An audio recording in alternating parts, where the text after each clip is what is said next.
Lo que les presento hoy aquí es una investigación, un españolito de a pie que le ha dado por estudiar un caso, un fallo, como dicen en Argentina, de la Corte Suprema de aquel país.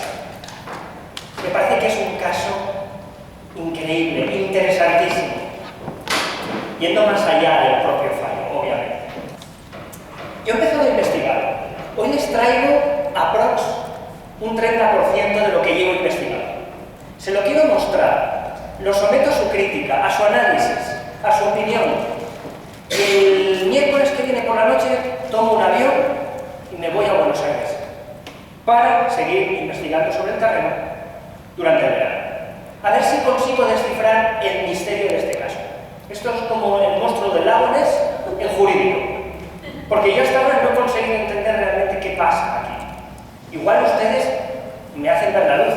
No me voy a ahorrar el viaje a Buenos Aires porque quiero ir igualmente, pero quizá ustedes me hacen ver la luz.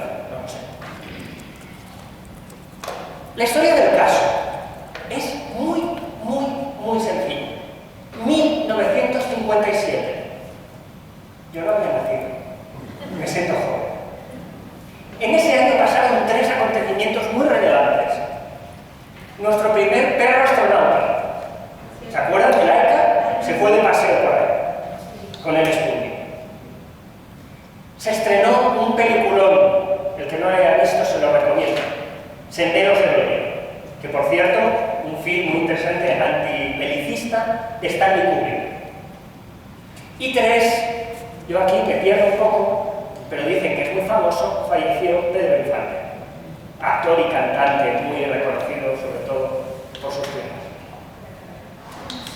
1957, quédense con esta fecha. La historia, en el principio, si los que son argentinos seguro que reconocen ese bello lugar, yo espero conocerlo en unos pocos días. En una de las calles de Argentina se produjo un choque, me ha fallado el subconsciente, un choque entre 2 vehículos. ¡Qué tontería, ¿verdad? Esto pasa en Buenos Aires, en Barcelona y en todas sus ciudades hay choques todos los días.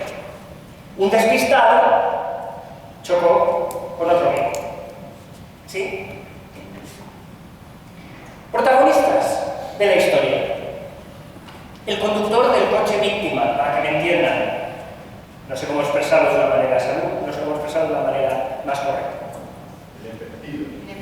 El embestido. Pues el embestido no era el dueño del coche. El embestido le había prestado el coche. Y él iba con el coche felizmente hasta que un despistado, ¡pam!, chocó. El dueño del coche era nuestro protagonista, Domingo Colalillo. Ahí estamos. Ya apareció. Y el litigio tiene como parte demandada, si a alguien le interesa más información al final de la sesión, pondré mi correo y me pondré a su servicio. Y la parte demandada, ironías de la vida, es la compañía de seguros España. Vaya, ¿eh? Bueno, estos son los protagonistas de la historia. Bien sencillo, bien simple. Para que, claro, Domingo Colalillo quiere demandar al dueño del coche que causa el accidente, ¿sí? Y, según el derecho argentino del momento, era una condición para que prosperase la pretensión de condena a la compañía de seguros que se demostrase en el litigio que el conductor, antes del accidente, disponía de una cosa llamada allí registro habilitante. En mi país creo que el equivalente es el carnet de conducir o el permiso de conducir. Vale. En la sentencia se habla de registro habilitante y yo me referiré al registro habilitante para no perder eso, ¿no? Visto que hay una corrección semántica de sinonimia, perfecto. Esta era la condición. Habría otras. Culpa del conductor, ausencia de culpa de la víctima, bla, bla, bla. Pero lo único que interesa en este caso realmente es el dichoso registro habilitante. ¿Sí? Qué tontería, ¿verdad? De caso. Aparentemente. ¿Qué ocurre? Primera instancia, Domingo Coladillo entra con energía. Va corriendo y le dice a su conductora, a la que le había prestado el coche: oye, porque hay un dato que no he dado y es muy importante.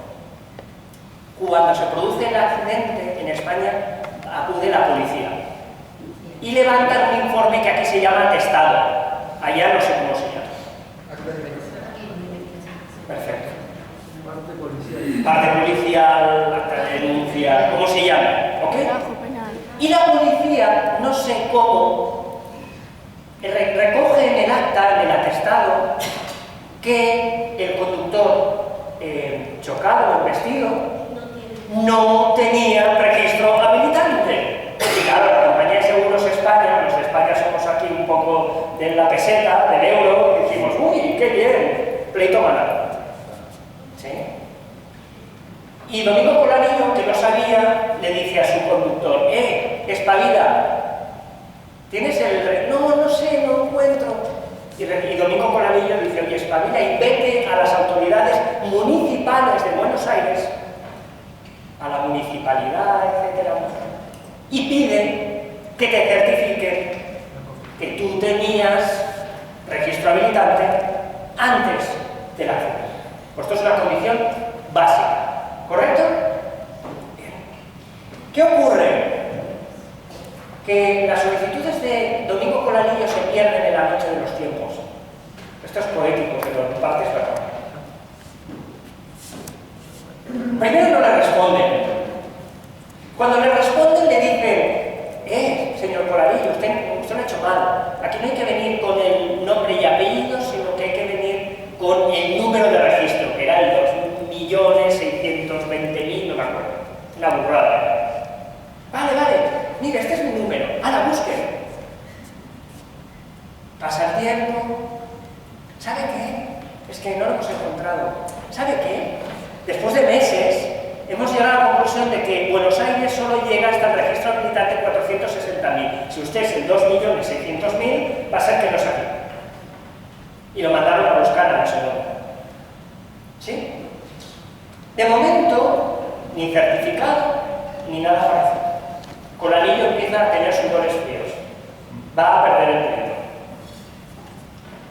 Y el juez, que es un caso de, vamos, sencillo, venga, un tema menos, ¿qué dice? Voy a dictar la sentencia. Yo no sé en Argentina y en sus países respectivos exactamente. Aquí yo entiendo que cuando hablamos de dictar la sentencia se refiere a la firma de la sentencia por parte del juez. ¿Sí? Al menos en España. No sé si allá funciona distinto.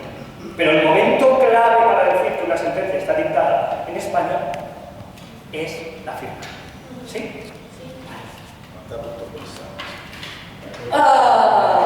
El juez firma la sentencia desestimatoria porque Coladillo no había demostrado que el conductor tenía carnet o registro habilitante, perdón, antes del choque. ¿Bien? Y entonces Coladillo, que es un hombre listo, inteligente, me hubiera encantado conocerlo, pero creo que debe estar en otro sitio, dice: vale, no nos rindamos. Y le dice a su conductor: vale, si no te dan certificado, vas y dices que has perdido tu registro habilitante y que te emitan un duplicado, porque en el duplicado se verá la fecha de emisión. Grande, buen movimiento. Y efectivamente le certifica en la autoridad, le hacen un duplicado. Y en el duplicado se aprecia claramente que el registro habilitante tenía fecha anterior, creo que en 2 meses, pero da igual. Al accidente, al choque. Y entonces Domingo Coladillo va corriendo al tribunal y dice: señor juez, lo tengo, habemos registro habilitante. Habemos fumata blanca, claro, para él era clave. ¿Y qué pasó? Lo siento, señor Coladillo, ha perdido usted el derecho. ¿Por qué? Demasiado tarde. Yo ya he firmado la sentencia. Qué lástima.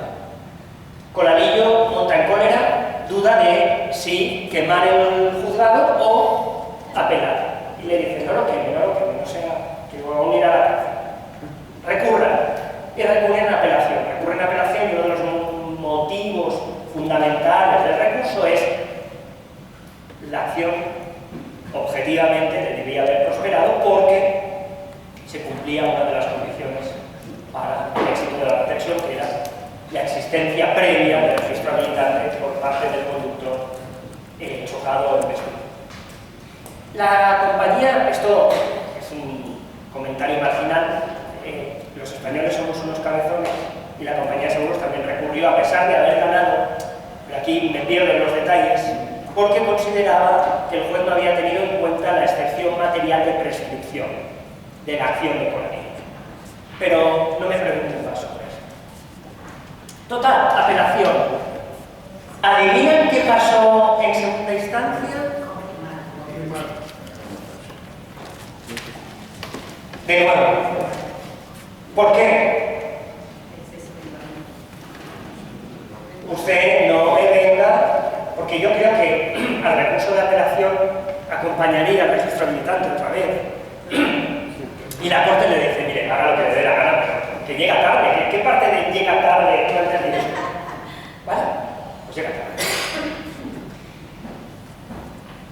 Y entonces dice, ah, sí, el que ríe último viene mejor, me voy a la Corte Suprema. Y ahí se planta. Qué bonito edificio, espero conocer, me parece precioso. Se va a la Corte Suprema, así de noches, espectacular. ¿Y qué pasa en la Corte Suprema? Bueno, pues que la Corte Suprema dicta un fallo, uno de tantos, porque luego lo explicaré, pasa desapercibido. ¿Y qué dice la sentencia? Leamos algunos fragmentos porque es bueno que vayan haciendo oído. Y pongan, sean pillos, modo detective, pero detective sagaz. Dice un primer fragmento que me parece relevante. Y es propio de tal situación la obligación de los jueces de ponderar con mayor rigor la aplicación de los principios jurídicos pertinentes a fin de no incurrir con daño para la justicia en una aplicación solo mecánica de dichos principios. Destaco 3 expresiones. Ponderar. A algunos les tienen que hacer ya tilín en la mente. Ponderar. Principios. Uy, esto se pone interesante. Huele a working. Justicia. Aquí puede haber un poco de Santo Tomás también. Huele a incienso. Quizá. Sigue diciendo la sentencia. La sentencia es muy breve, de verdad. Y yo voy a extractar solo lo relevante. Pero esto me parece que yo la he leído tantas veces y sigo haciéndome cruces que me parece una relectura conjunta. Dice que con arreglo a la jurisprudencia de esta Corte, ya viene de atrás, es condición de validez de un fallo judicial que el mismo sea conclusión razonada del derecho vigente, sino que va a ser con particular referencia a las circunstancias comprobadas de la causa. Conclusión razonada. Menos mal que no había que ser racionales. Derecho vigente, hombre, sí, no apliques el derecho de Napoleón. Y esto me parece muy importante, las circunstancias, porque va a tener una relevancia brutal. ¿Qué más dice? Y también es cierto que esa prueba, habla de la prueba en materia civil, la prueba en materia civil está sujeta a ciertas limitaciones. En cuanto a su forma y su tiempo, pues es exacto que de otro modo los juicios no tendrían fin. Obvio, ¿no? Ah, pero una de cal y ahora tiene la de arena. Que sin embargo el proceso civil no puede ser conducido en términos estrictamente formales. Y aquí es donde empieza la faca. No se trata ciertamente del cumplimiento de ritos caprichosos, sus leyes de procedimiento son ritos caprichosos. Vaya porquería. Sino del desarrollo del procedimiento destinado al establecimiento, y esto es, me falta el redoble de tambores, el establecimiento de la verdad jurídica objetiva, que es su norma. ¿Sí? Verdad jurídica, qué bonito. Esto es un elemento esencial de toda la trama por la ley. Esta es una pista. Luego profundizaremos. Pero vamos viendo, estamos en el escenario del crimen. Hay sangre, aquí no hay sangre, aquí hay indicios. Este es uno. La sangre llegó después. Sí, verdad después. Verdad jurídica objetiva. ¿Esto? Bueno, no voy a dar pistas, que si no vamos a ver. ¿Qué es un orden? Todo en el proceso gira en torno a un núcleo que es esa cosa llamada verdad jurídica objetiva. Dicen también que concordantemente con ello la ley procesal vigente dispone que los jueces tendrán en cualquier estado del juicio, a mí esto me parece clave, la facultad de disponer de las medidas necesarias para esclarecer los hechos debatidos. Si estuviera aquí el maestro Adolfo, estaría ya revolviéndose en el asiento. ¿Sí? Pero no lo digo yo, lo dice la Corte Suprema de su país.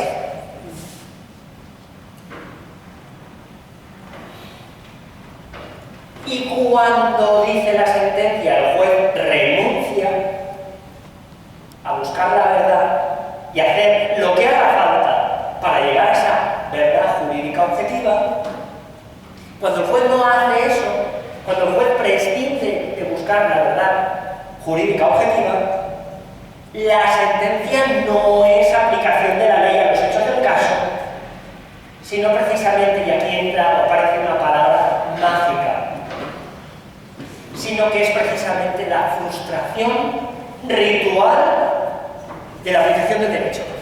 Ritual, exceso ritual. Qué interesante se pone, ¿eh? ¿Cuánta sangre hay en el escenario? Ni más que pistas. Seguro que ustedes ya están equilibrando. Luego veremos a ver si llegamos a las mismas conclusiones. Que en el caso de autos, la sentencia que rechaza la demanda omite toda consideración del documento oficial agregado, el duplicado del registro habilitante. A folio 66, por razón de la oportunidad de su incorporación al juicio.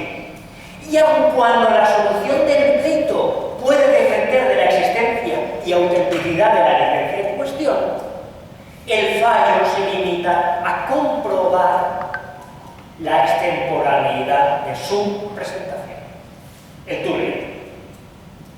¿Vale? Y la Corte dice, pero vamos a ver, que tú ley ni que nada. Y no siendo necesaria más sustanciación, se deja sin efecto la sentencia. Y vuelvan los autos a la sala de apelación para que dicten nueva sentencia. ¿Qué hace la Corte Suprema?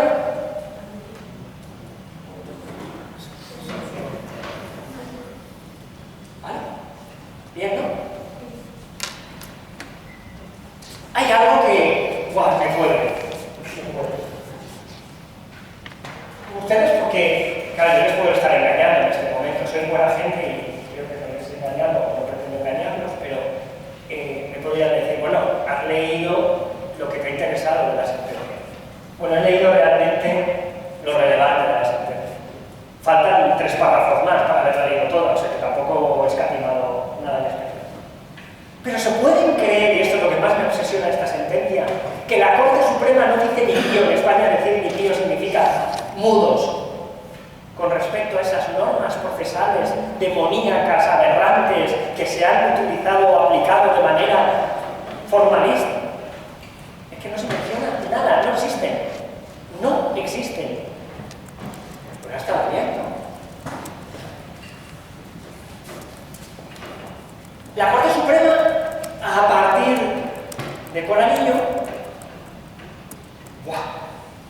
se vuelve loca y dice: oh, ¿cómo me gusta esto que me he inventado? Año 58, al año siguiente, caso Cabrera. Se vincula toda esta cuestión del exceso ritual manifiesto, que entonces todavía no se llama así, con el artículo 18 de la Constitución argentina, donde habla del derecho a la defensa. Y se conecta con el derecho a la defensa del justiciable. Caso Besada, año 60, es la primera vez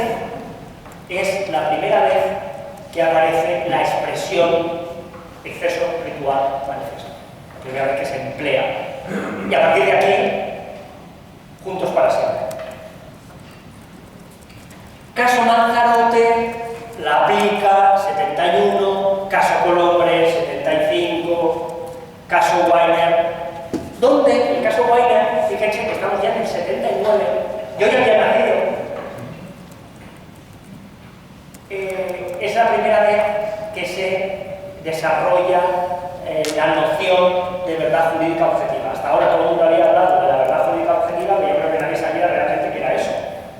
Y aquí es donde la Corte Suprema dice: uy, una noción que he estado utilizando la voy a desarrollar.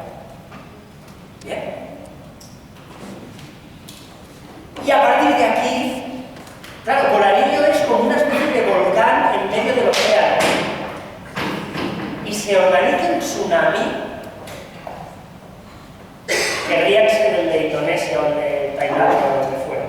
Ríanse. Y ese tsunami bestial arrasa Latinoamérica. Aquí a Europa no llega, ya se lo digo. Yo lo he buscado y aquí hablas de exceso ritual manifiesto y te dicen: pero acá, pues yo sé que aquí hay participantes, muchos de ustedes son de todo este arco geográfico. En Latinoamérica hace furor. Y pondré solo dos muestras que me parecen significativas. Se llama un colombiano. ¡Ay, qué bien! Yo tengo mucho cariño a Colombia, los demás países también. En Colombia tengo mucho cariño. En Colombia ha arrasado la doctrina del exceso ritual manifiesto. Tarda en llegar. Pedro Antonio García Minera, un autor colombiano, nos dice que han transcurrido 11 años desde que la Corte Constitucional de Colombia, esto lo dice en 2013, con lo cual a Colombia llega con posterioridad al año 2000. El ECO, el tsunami. Dice: han transcurrido 11 años desde que la Corte Constitucional de Colombia comenzó a hacer referencia al exceso ritual manifiesto. Y en Colombia no voy a explicar más. Les recomiendo, por supuesto, esta presentación. Sí, con el permiso de Nelson, yo la facilito con mucho gusto, si quiero dar referencias. Este artículo está muy bien porque explica hasta qué punto, lo que voy a decir lo digo con cariño, exceso ritual manifiesto ha calado en Colombia, aunque tengo la sensación, y lo digo con sumo respeto, que tampoco tiene muy claro de qué va este exceso ritual manifiesto y cómo se maneja. Lo que pasa es que queda muy bien y surte un juego brutal, pero... ¿Mexicanos? Muy bien, fantástico, me encanta, ya tengo mucho cariño en México. En México también he hecho foto. Aquí les traigo un trabajo de Luis Eduardo Vázquez que se llama precisamente el exceso ritual manifiesto en el recurso de revocación fiscal. Él habla del tema de fiscalidad, pero como el exceso ritual manifiesto sirve para un roto y para un descosido, que se dice en España, en materia fiscal pues se emplea de manera normal. Desde su concepción en la jurisprudencia argentina, la doctrina del exceso ritual manifiesto ha influido en la impartición de justicia en diversos países, incluyendo México. Aunque la jurisprudencia mexicana no utiliza habitualmente la expresión, ha adoptado por diversas vías la doctrina propia de dicha figura. Dicha doctrina, este resumen me encanta, permite identificar el apego excesivo, mecánico o desproporcionado a las normas procedimentales. Bien, Ya abundaremos en esto, no se preocupen. Pero estas son dos evidencias de que el tsunami es tal.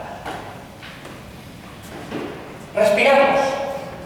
Y hemos hecho, se baja el telón, fin del primer acto de la primera parte. Esto es como una obra de Hamlet. Vamos, si les parece, y vamos, creo que en tiempo, al segundo acto. Vamos a intentar analizar un poquito más esa sentencia, ese fallo con la ley.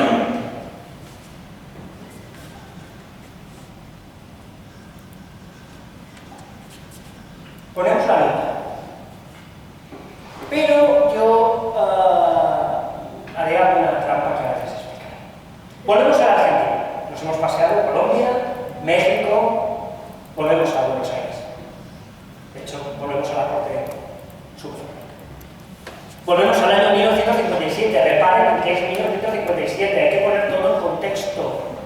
Y para lo que luego vendrá, cuando juguemos a detectives, esta fecha es muy importante. No hace falta que mencione los tres hitos tan significativos de ese año que hemos hablado, pero sí quiero subrayar que la sentencia pasa inadvertida. Era un choque de autos. ¿A quién le importa un choque de autos? Por mucho que suba a la Corte Suprema. Y pasó inadvertida.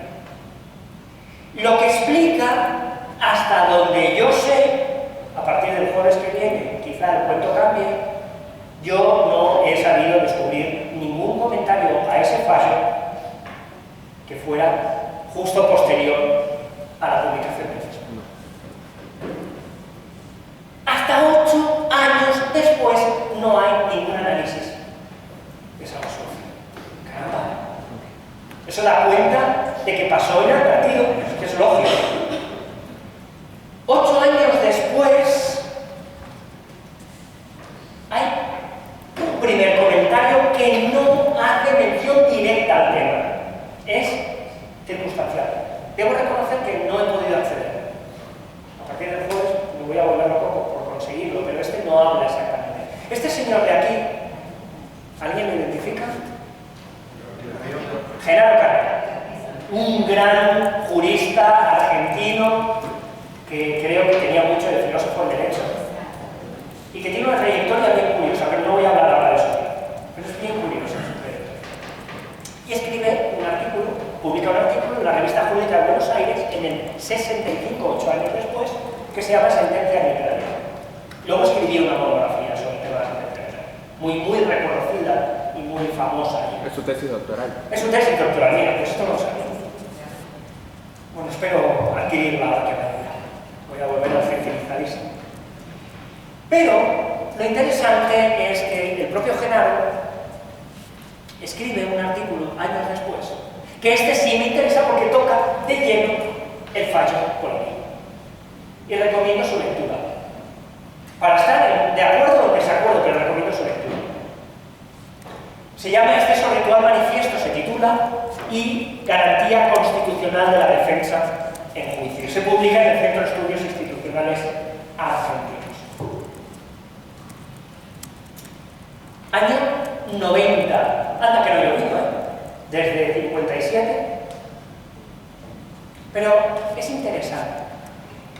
Yo cuando me releí 200, 500, 250 veces el fallo y no conseguía entender qué me estaban intentando decir aquellos magistrados, pues que habrá algún comentarista que me haga entender lo que para mí es ininteligible. Y cuando dijo esto, dije, maravilla, voy a entender algo. Y me voy a servir de él para desgranar la sentencia. Él se presenta y se le ha considerado, viendo la bibliografía posterior, se le considera el intérprete autorizado de la Corte Suprema. Lo que quiere investigar es hasta qué punto había cierto compadreo científico, teórico, con los magistrados, que me da que sí. ¿Sí? Porque él comenta la sentencia y va 100 kilómetros más allá. No se limita a comentar, hace su aporte enriquecedor al contenido de la sentencia. Y que hace trampas es el medio. ¿Qué nos dice el señor Carrió del fallo con la ley? Y les voy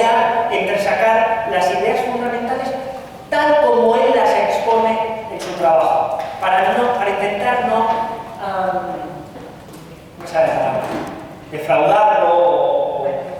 ¿Perdón? Sí, sí. Primera idea. Hay una en la que probablemente incluso el profesor Alvarado estaría de acuerdo, creo.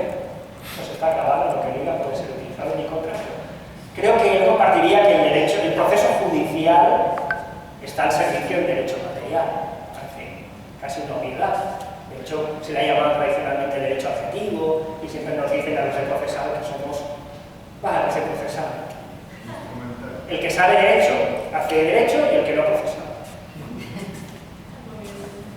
Y nos dice, ojo, un proceso informe, y esta es la idea inicial importante, un proceso informe significa un proceso sin formas, un proceso anárquico, libérrimo, nos llevaría a la inseguridad y al caos. Si yo puedo presentar los escritos cuando me dé la gana, si puedo presentar las pruebas e introducirlas cuando me dé la gana, si no hay plazos, no hay tiempos, caos.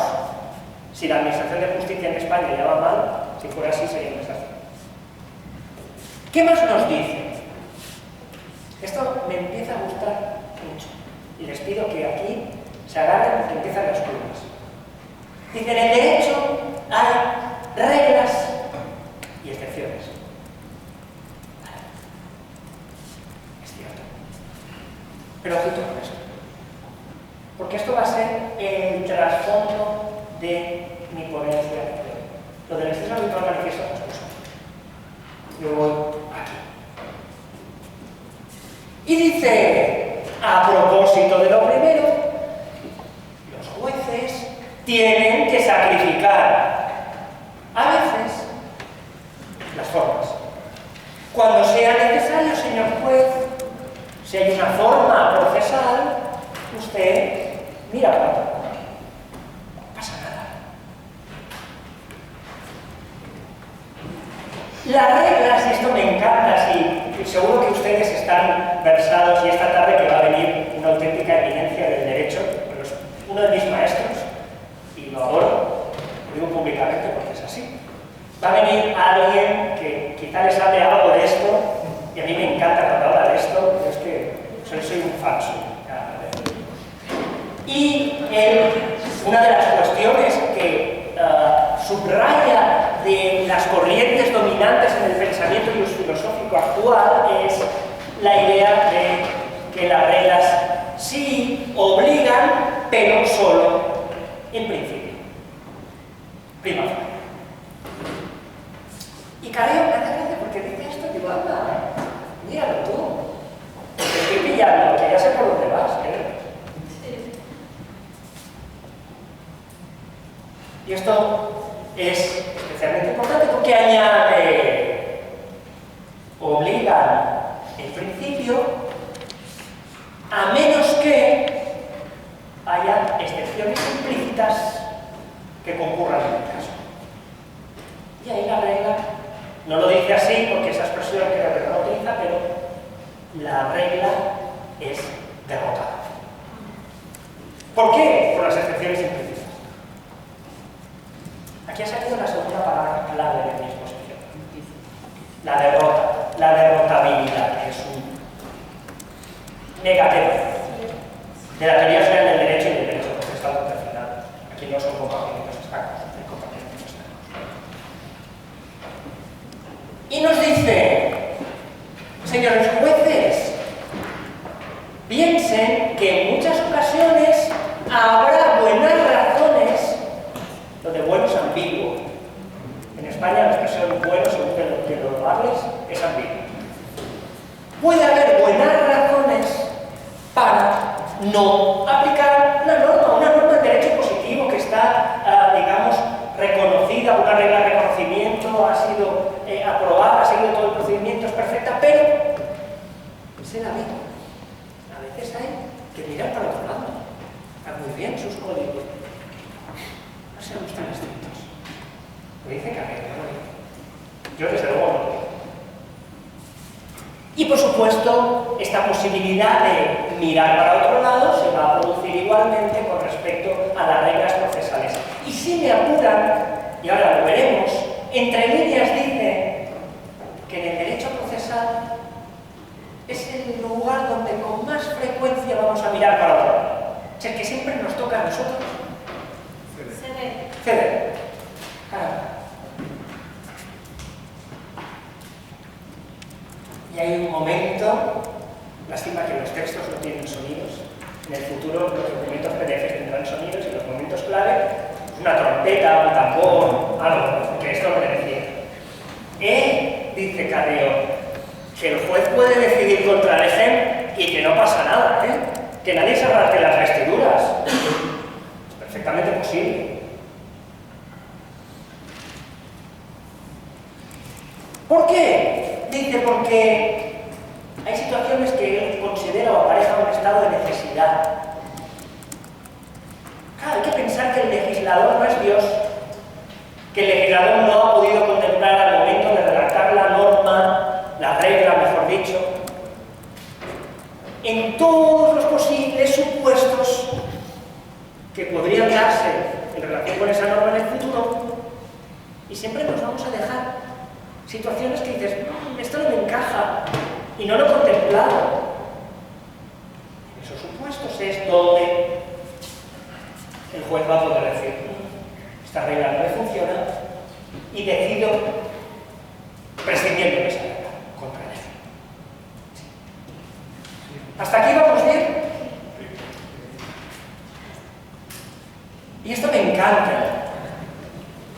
Yo no soy de los toros, pero en mi provincia o en mi comunidad autónoma están prohibidos y malos, malísimos. En España pasan muchas cosas. La cuestión es que esto me recuerda a la tauromaquia, que es un arte. Mi padre le gustaban los toros, que es un arte. Es un arte. Bueno, ser juez es un arte. Hay magistrados, no miro a nadie, que seguro que me dicen, sí, es un arte. Y también lo dice, ¿verdad? Gustavo lo reconoce, es un arte. Y habla del arte judicial. Y yo que algo de juez he hecho, digo, pues a mí esto del arte, yo estudié historia del arte en el colegio, pero más artes yo no he visto. He sido juez y de arte a mí no me han explicado nada. Pero hay un arte que te permite vislumbrar en cada caso cuándo me puedo saltar, porque hay buenas razones, la regla positiva. ¿Vale? Estaba por decir el señor Carrió, no sé si todavía vive, espero que sí. No, gracias. Porque lo hubiera ido a entrevistar, oiga, explíqueme esto del arte que me encanta, pero no tengo ni idea. Y entonces, como el lector yo creo que se va asustando y él es consciente que el lector se asusta, dice, no se preocupen, que los jueces, pensando en los jueces argentinos, yo los jueces argentinos que conozco me prueban lo que voy a decir ahora, ¿no? Son gente sensata, razonable, inteligente, saben derecho. Y Carrió dice, no se preocupen, esto del contralegen, del prima facie, todo esto, que no se preocupen, que esto no es todos los días, que no se piensen que están todos los días saltándose la ley, que esto pasa, bueno, cuando se alinean las constelaciones de no sé qué, no sé cuántos. Y además cuando lo hacen, como son gente muy razonable, lo hacen fenomenal. No problema. Y sigue diciendo, y aquí entronco con la idea que ya les anunciaba antes, dice, es que, caramba, curiosamente procesal es el ámbito del sistema jurídico más rígido de todos. Yo esto no sé dónde bien lo saca, porque no sé si civil o penal es flexible. Penal, que yo sepa, muy flexible no es. Especialmente penal no puede ser muy flexible, porque, en fin, la taxatividad, se toma muy en serio los penalistas, la legalidad, la taxatividad y todas estas cosas. Pero según Carrió, procesal es la creen de la creen en cuanto a la rigidez de las reglas jurídicas. ¿Por qué? Porque las reglas procesales tienden todas a la salvaguarda de una garantía fundamental, que es la defensa. En aquel momento, no sé si ahora todavía, en la Constitución argentina, el artículo 18, salvo que yo estoy muy equivocado, se recoge como garantía el derecho de defensa. Y dice Carrió,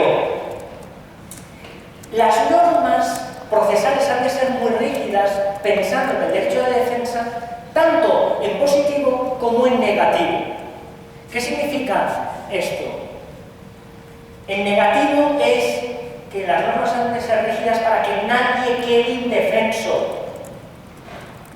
Y en positivo, las normas han de ser rígidas para que ningún listillo se pase de la raya y, abusando del derecho, perjudica.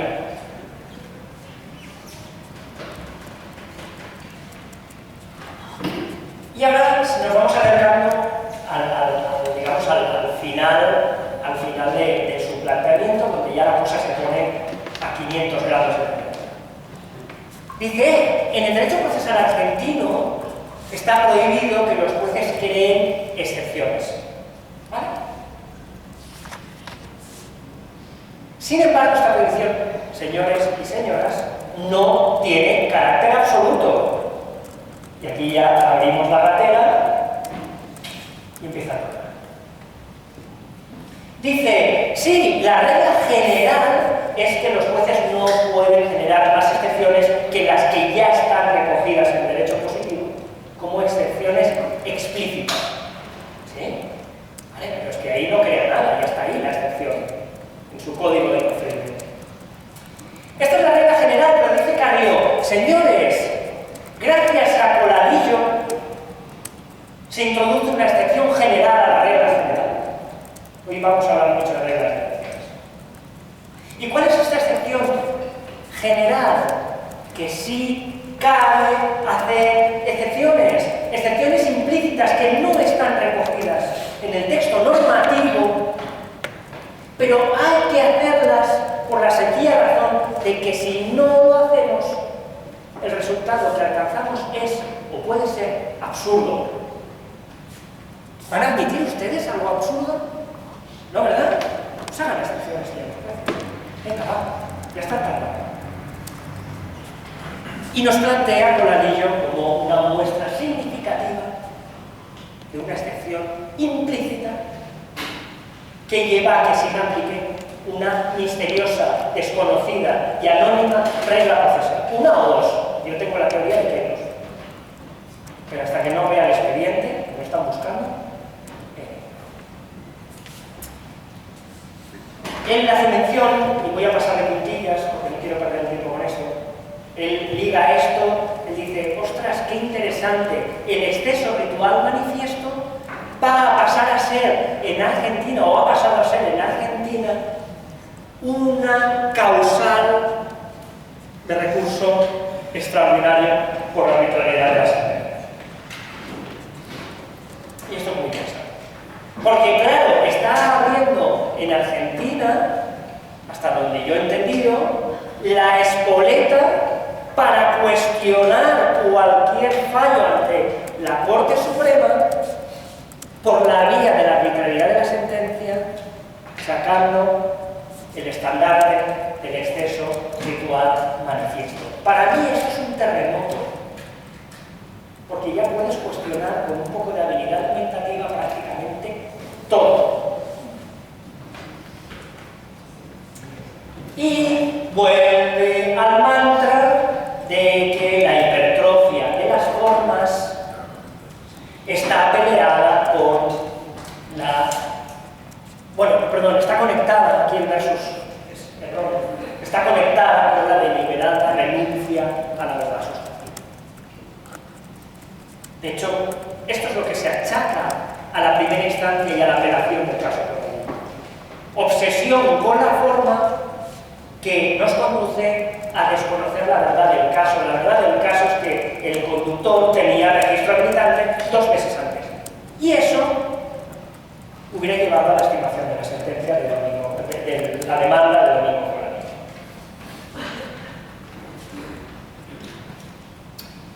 Coladillo. Domingo Coladillo es un caso de violación y judicado 18 de la Corte Nacional, sentencia arbitraria, nula. No me parece interesante. Me parece interesante la gran pregunta que uno se hace. Yo voy leyendo y pienso, ¿en serio Carrió me está diciendo lo que yo intuyo? Y él se lo pregunta, lo escribe. Entonces todo lo que hemos dicho significa que los jueces pueden hacer, como se dice en España, es que me da mucho gustito, Lo que les dé la gana. Yo respondí lo mismo. Jorge ha tenido la misma intuición, y yo he tenido la misma intuición que Jorge. Yo contesté, con todo lo que has explicado, obvio. Y él dice, no. Y yo le digo, señor Carrión, ¿qué quedamos? Porque a mí no me cuadra esto con lo otro. No sé ustedes, a mí no me encaja. Y entonces, ya llega, ahora sí, redoble tambores, corneta, trompeta y saxofón. Al final del artículo dice, a ver, hay que respetar las reglas procesales, sí, pero si ustedes me pusieran en un caso extremo, si me pusieran una pistola aquí contra la pared y me dijeran, Carrión, tienes una regla procesal que es sumamente rigurosa,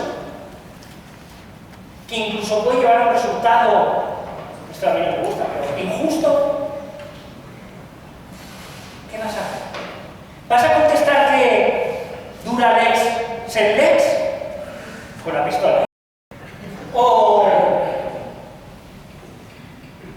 reconocemos que el derecho, cuando se lleva a su máxima expresión la literalidad de las reglas, que me lleva a resultados injustos, no puede ser. Dijo que estaban buscando el expediente de Colalito. Sí. Lo incineraron. Está publicado. Bueno, no lo sé, a mí me han dicho que existe. Algo existe. Un maestro mío lo buscó y lo único que yo encontré es el edicto de que se había incinerado el expediente en el archivo. Me acaba de dar una noticia pésima, o sea, me he ido abajo en un momento. El exceso ritual inicialmente se fundó en la doctrina de la arbitrariedad de la Corte, que viene de 1909, y es ese extracto de sentencia que no es una derivación racional del derecho vigente, y que hoy es el accionista mayoritario del recurso extraordinario de la Corte. Pero ahora, incluso en los tratados de derecho constitucional y de recurso extraordinario, el exceso ritual se estudia por afuera de la arbitrariedad, como una causal autónoma. Y es más, incluso Sagüez, por ejemplo, y creo que Carrió también, tienen dos capítulos de exceso de ritual, uno autónomo y otro como sentencia arbitraria. Y uno, si busca en la página de jurisprudencia de la Corte, va a haber más de 1000 sumarios sobre exceso ritual manifiesto. Y se ha utilizado para saltarse normas de legitimación pasiva, de valoración de la prueba. El derecho material. Sí. Y creo que ahí un poco se distorsiona con otra jurisprudencia de la Corte, que es, o las leyes se aplican o se declaran inconstitucionales, que en Argentina no habría problema, porque el control de constitucionalidad es difuso y para el caso concreto. Pero bueno, eso me alegra, me ha hundido la miseria cariñosamente que lo hayan quemado. Ahora, me alegra ver que nuestra criatura se ha hecho mayor. Yo no sabía que se había hecho mayor en el sentido de que se ha independizado, o sea, se ha ido de casa. Y es una causal autónoma, qué maravilla. Carlos, Carrió escribe el libro que es La arbitrariedad de sentencias, lo toma, y él clasifica. Entonces, depende de la etapa, si es solo normativa, tránsito, derecho, y de etapa 13 causales, cuando él escribe, Sagüez da más de 40, y él ahí dice la arbitrariedad de sentencias por injusticia notoria. Es eso, y ahí metemos todo lo que queremos, incluido esto. 20 años después, Sagüez pone un montón de causales.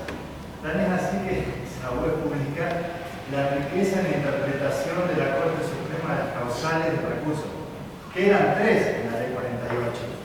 Luego se agrega la arbitrariedad de gravedad institucional jurisprudencialmente.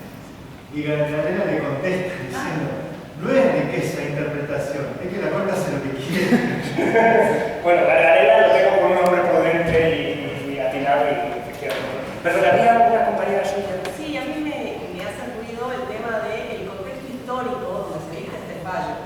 ¿Por qué? Porque en el 57, cuando usted puso la foto, yo digo, lo más importante que pasó en el 57 es la reforma constitucional y la incorporación de los derechos sociales a la Constitución argentina. Pero además de eso, estábamos en un gobierno de facto. Yo me imagino a don niño tocando la puerta y buscando un carnet de manejo, no lo tengo, me pongo a gritar, te meto preso y te desaparezco.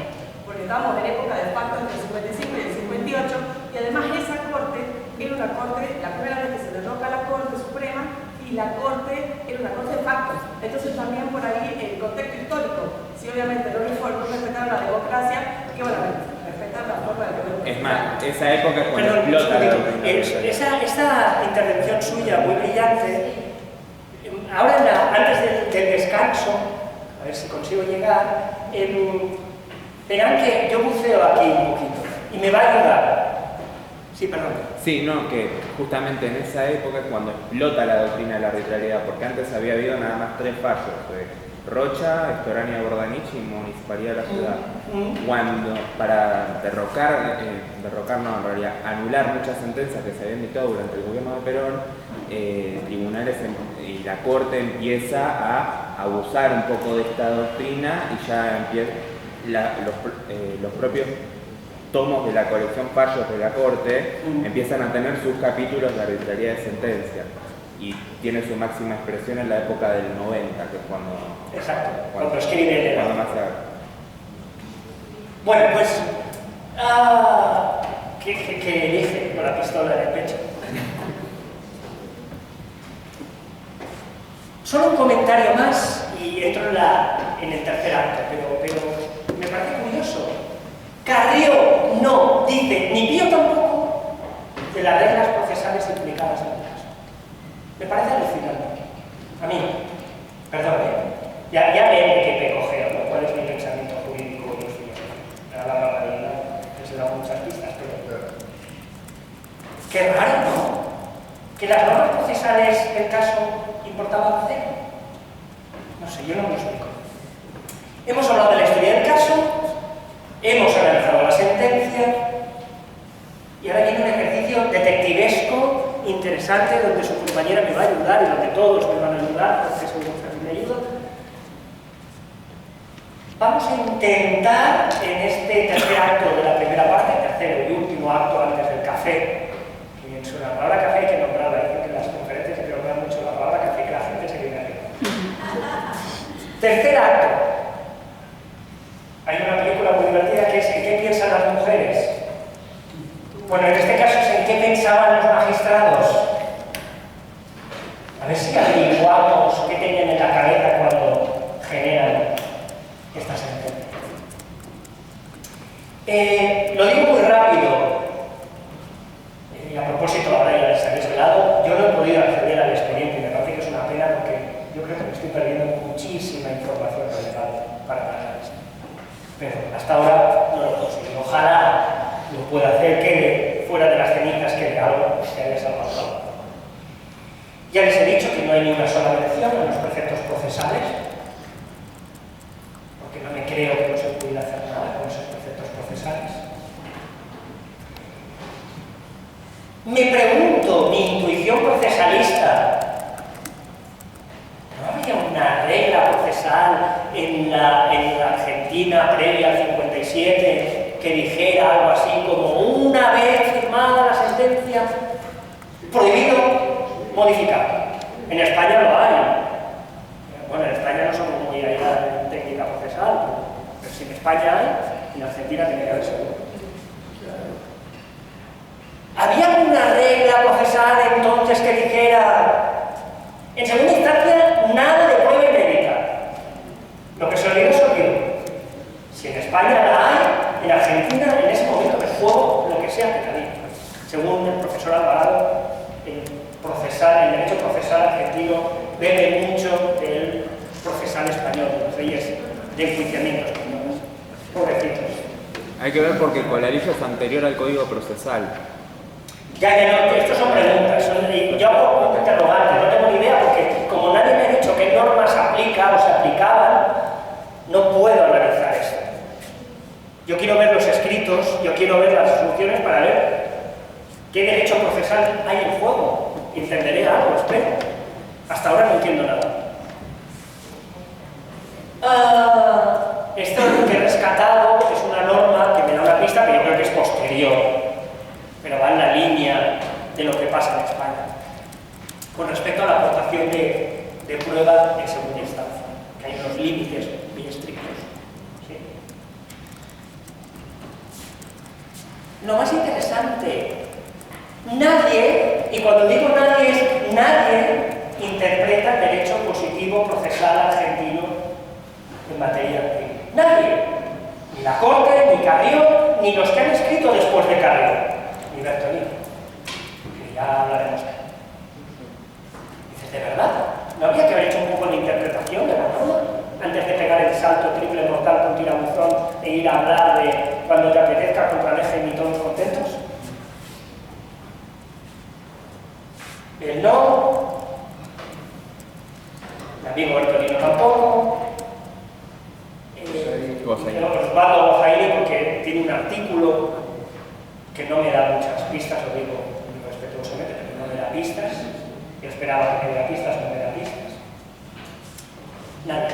Y desgraciadamente nuestro querido Adolfo Alvarado este tema no lo trabaja, hasta donde yo sé, no lo trabaja él. Recordemos, venga, que huele a café ya. ¿Se acuerdan qué palabras he destacado antes al leer la sentencia? Ponderar, muy bien. Principios, muy bien. Y justicia. Circunstancias comprobadas. Correcto, correcto. Pero estas tres son las que a mí más me chiflan. Y luego, Carrió nos decía que la regla solo obliga al prima facie, que siempre puede haber buenas razones para no aplicar una norma y que el juez puede decidir contra el eje. Y lo mejor, si son buenos detectives, aquí tienen la pista, este es el arma del crimen. Una balanza. Si le preguntan al profesor esta tarde por un instrumento llamado ponderómetro, les hablará del ponderómetro. ¡Ey! Un ponderómetro, este no es electrónico, este es a la vieja usanza, como lo sé mi abuela. Este es un ponderómetro. La balanza.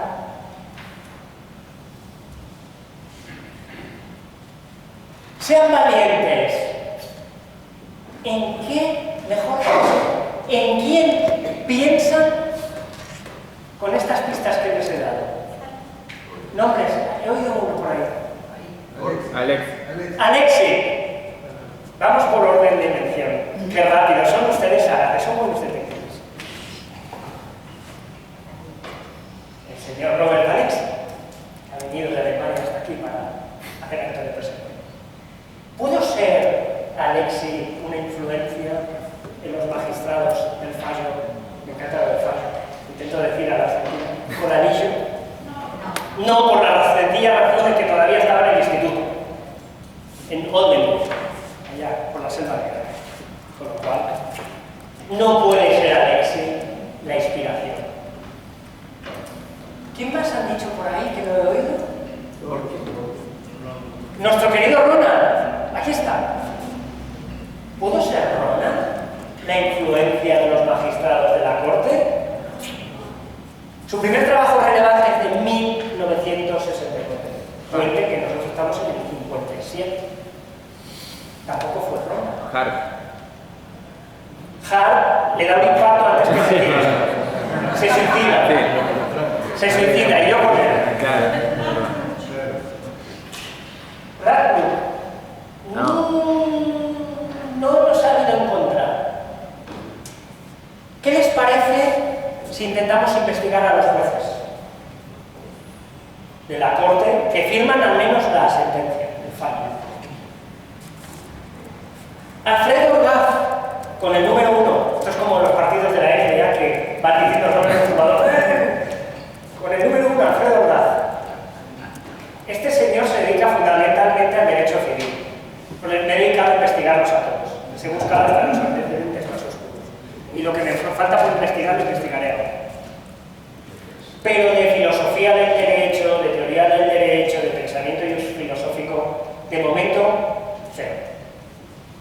Con el número 2, Manuel José Argañarás, de origen vasco.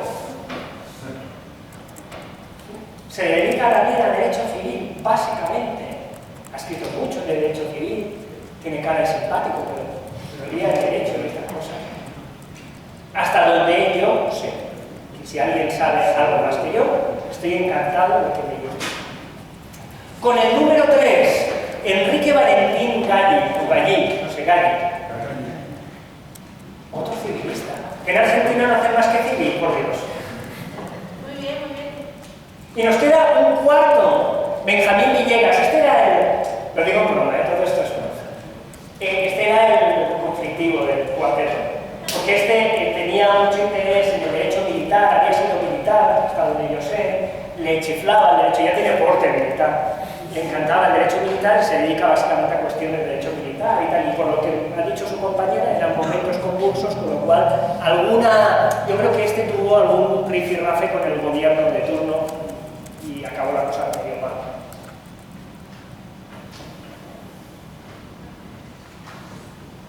¿Hemos sacado algo estudiando sus casos, sus perfiles?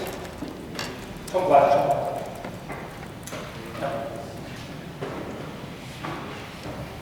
Bueno, yo les propongo dos hipótesis para que me las cuestionen, especialmente los queridos amigos argentinos. El resto también, pero a ellos les va a resultar más familiar. Hipótesis número 1 de influencia ideológica. ¿Saben quién es este señor? Cosio. Cosio. Carlos Cosio.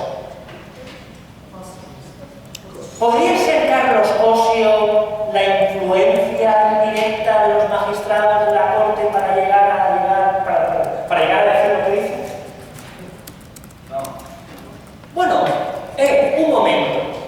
Si aceptamos que Carrió es la voz intérprete autorizada y que yo creo que Carrió y los magistrados tenían al menos afinidad ideológica y de comunidad de pensamiento jurídico, por tanto Carrió es nuestro elemento clave.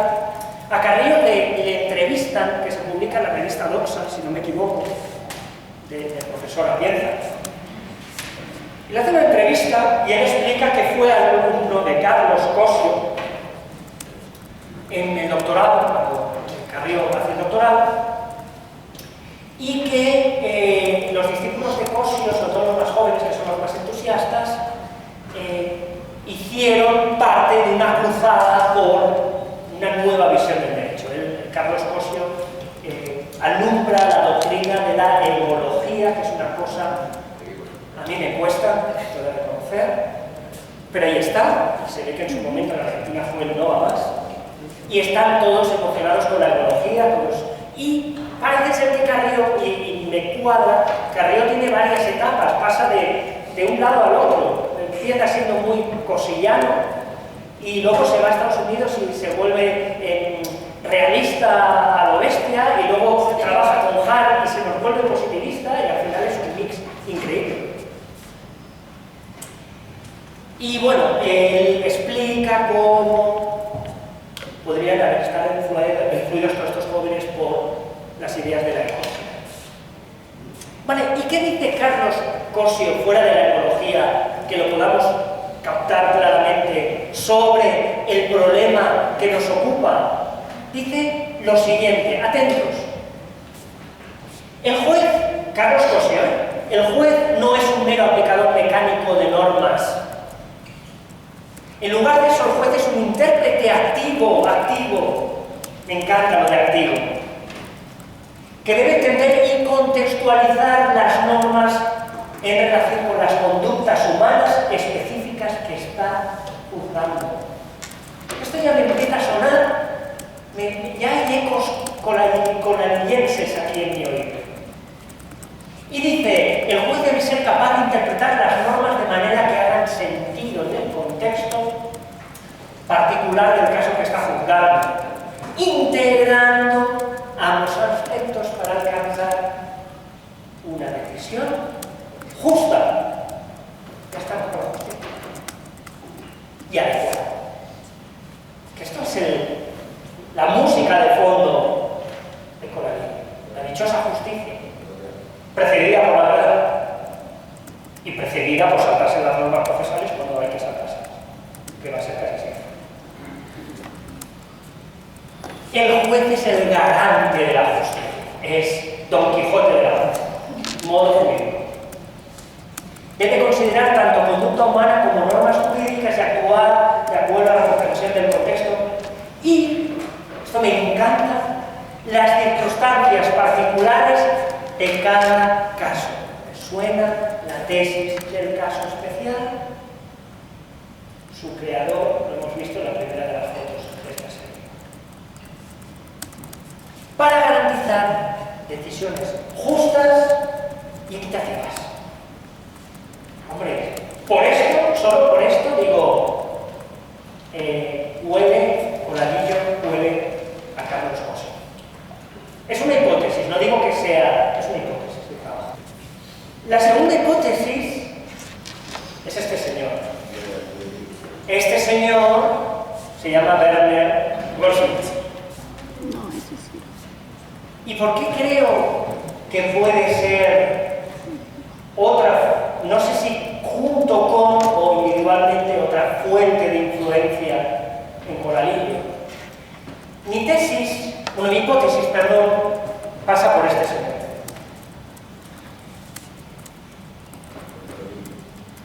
Werner Goldsmith es citado sistemáticamente, mucho más que Carrió, mucho más que Cosio, al que apenas cita, en esta obra. Esta obra a mí me parece muy importante, yo me la he leído 20 veces, para que no se me escapara nada de lo que decía, a ver si consigo. Por cierto, este señor tampoco hace alusión en su librito a las normas procesales del caso. Pero lo que sí hace es citar vehementemente al señor Werner Goldsmith. Es como su deidad jurídica. Lo digo para que me... Y yo pensé, ¿a qué va a ser que es el que está detrás de todo esto? ¿Qué dice Goldsmith? Vamos a sacar tres ideas que creo que son muy significativas. La interpretación y aplicación del derecho debe tener en cuenta las dimensiones normativas, sociológica y axiológica. ¡Ay, que ya empezamos! ¡Ay, lo de axiológica! ¡Que me huele ahora! Los jueces y operadores deben considerar la letra de la ley, pero sobre todo los valores implicados. Me huele a chamusquina. El juez debe actuar como un mediador que equilibra las tres vertientes: normativa, sociológica y axiológica. Es que cada vez se les ve más, en España es una expresión educada, se les ve más el plumero. El juez debe buscar un resultado justo. Caramba, ¿y qué será eso un resultado justo? A saber, pero tiene que conseguir. ¿Qué nos queda? ¿Qué nos queda de todo este? Son dos hipótesis, las dejo planteadas, espero resolverlas. Constantes referencias a la justicia sin una base objetiva. Yo soy muy analítico y a mí que me digan hay que buscar la justicia, no, pero a mí esto no es. Yo soy más de, los argentinos lo sabrán, yo soy más de Alchorro y Borique. ¿Vale? Muy analítico, no me vengas con hay que buscar la justicia. ¿Dónde está? ¿Cómo está? ¿Dónde la encuentro? ¿Cómo la sistematizamos? ¿Qué es lo justo en cada caso? ¿Quién lo establece? ¿Cómo se establece? ¿Hay un manual, señor Carrió, señor Cosio, señor Goldsmith? ¿Hay un manual? ¿Hay unas instrucciones? Para jueces, no para mí, para jueces. ¿Quién dice lo que es lo justo? ¿Saben qué? Mi impresión es que esto es extremadamente subjetivo. Y a mí lo subjetivo, yo soy jurídicamente soy todo. ¿Soy qué? Todo. Trastorno obsesivo compulsivo. Yo necesito... Y por eso pienso como pienso. De hecho, uno de mis maestros es el TOC jurídico por antonomasia, luego hablaré de él, Rafael Hernández Marín. Pues que esto a mí me da pavor. Y como justiciable, como abogado, me pone los pelos de punta. Porque es la lotería, pero ya hablaremos. Hipótesis de cierre. Ay, yo me conformo y nos vamos a hacer el café ya, seguro. Este texto, cuando leí esto dije, ya te he pillado, ya está, ya os he descubierto. Al respecto, observa Goldsmith, esto lo dice Bertolino. Y por eso he querido la cita del libro.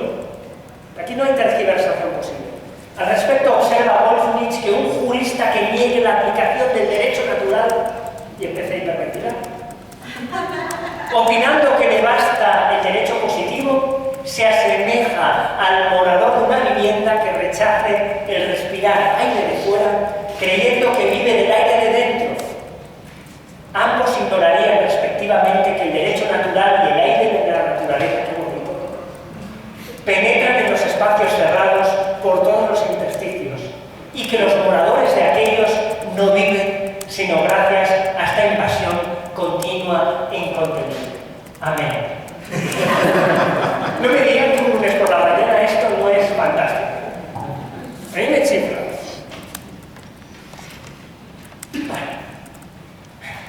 Y sale el temita famoso, querido y adorado por algunos de las lagunas axiológicas. Que hay una norma que, uy, yo juez, esto me parece injusto. Esto no es derecho. Y si no es derecho y había regla, ¿qué queda? Una laguna. ¿Y cómo la colmamos? Principios. Aquí hay duorquianos Amanda. De hecho, y ahora voy a proponer una hipótesis que está muy aventurada, muy aventurada, incluso imprudente, pero me he tomado cierta confianza. Lo que empieza siendo o bien cosiano o bien goldsmithiano en Coralillo, en el exceso ritual, yo creo que posteriormente, muy posteriormente, el exceso ritual manifiesto lo compran los neoconstitucionalistas. Esta es otra hipótesis que quiero trabajar. Bueno, yo seguiría citando, fíjense, esta es que no puedo criticarlo, nos vamos. Fíjense lo que dice. Hace notar Goldsmith que el positivismo jurídico, lejos de favorecer la seguridad jurídica, se opone a ella. ¿En serio? Bueno, hay un trabajo, yo lo he leído y me parece sensacional, de Dabove, Najorczyk y Barbero. En ese trabajo demuestran, o pretenden demostrar, a mí me parece razonable, yo no lo he trabajado lo suficiente como para poder pronunciarme de manera contundente, vienen a demostrar que Alexei se habría inspirado en alguna medida en el pensamiento de Goldsmith. Por eso, cuando antes hacíamos nuestro juego detectivesco y hemos utilizado determinadas palabras clave, todos han dicho, Alexei, mira por dónde. Dios los crea. Lo digo con cariño, que respeto profundísimamente a todos estos autores que son auténticas evidencias del derecho. O sea, hago un poquito de broma por hacer la cosa un poco más invasiva. Los dos son alemanes. ¿Perdón? Los dos son alemanes. Sí. Sí, eso también, ahí hay otra pista muy buena, muy brillante. ¿Qué veo muy detrás de Coralillo? Veo antipositivismo y veo alguna suerte de iusnaturalismo. No digo necesariamente el tomista, puede ser parecido con el orden del contemporáneo, una moral no necesariamente cristiana, de alguna manera, o teológico, mejor dicho, de origen teológico, pero me huele mucho a, y más con lo que su compañera ha dicho, quizá de un determinado signo político en esa época que pudiera estar vinculado.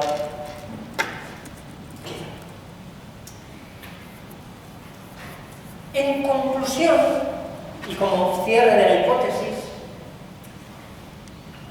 porque en el fondo Alexei, Dworkin y compañía sostienen la tesis de unas tesis fuertes de la derrotabilidad, una derrotabilidad que es externa porque lo que derrota a la regla